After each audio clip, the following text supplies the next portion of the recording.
Okay, on this problem we have the function x squared minus x minus 56 divided by x plus 7.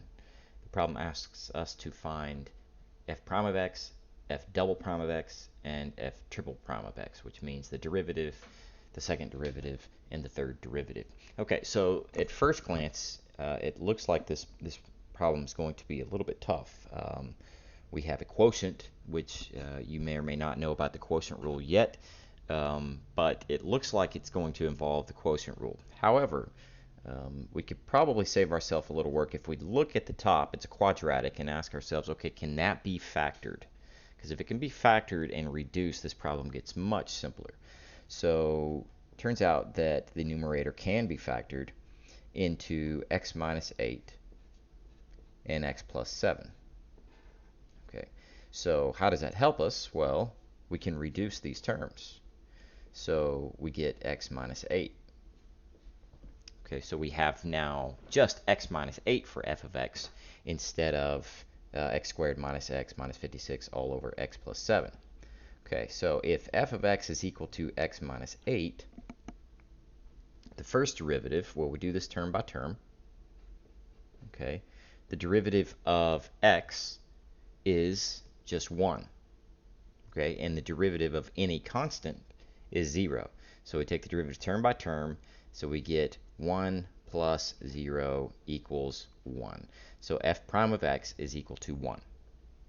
Okay, f double prime, which means the second derivative, well, we take the derivative of the first derivative, which is the derivative of 1. Well, that's a constant, so the derivative of 1 is equal to 0. And then the third derivative is equal to, well, the derivative of 0, that's also a constant, so the derivative of 0 is 0.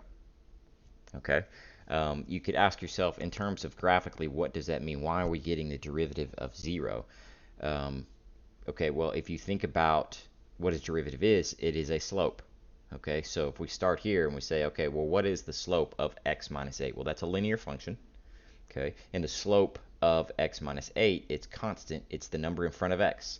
That happens to be a 1. If that number were like a 2 or a 3 or whatever, that would be the derivative, okay, because that's the slope. Okay, now if we ask ourselves, what is the slope of 1?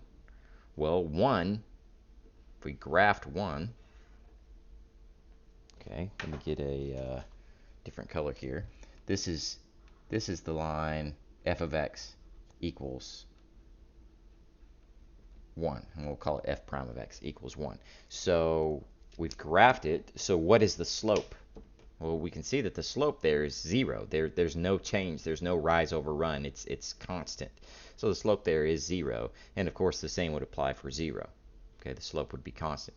Okay, maybe a little tougher one. Let's try a different one. Let's say I have g of x is equal to, let's say, 3x squared. How would we find all three of these derivatives? So let's start with g prime of x.